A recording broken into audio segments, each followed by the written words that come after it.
Apa niat yang betul ambil air semayang? Sahaja aku mengambil wuduk. Nabi tak sebut cara berniat. Nabi sebut secara umum SAW, innamal a'malu bin niat. Hanya saja amalan itu dengan berniat. Maka ulama memberi contoh. Ini tugas ulama, ijtihad beri pandangan.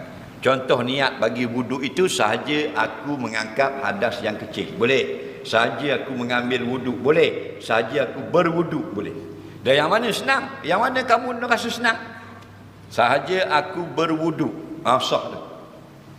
Sahaja aku mengambil fardu wuduk, boleh juga.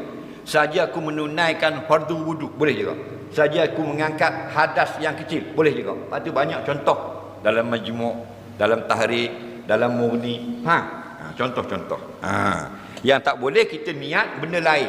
Sahaja aku berkorban. Tapi buat wuduk tak sah lah. Wa innama likulli imri'in nawa. Apa ni? Apa yang kamu tentukan, ma nawa. Apa yang kamu niat itu yang kamu dapat. Soalan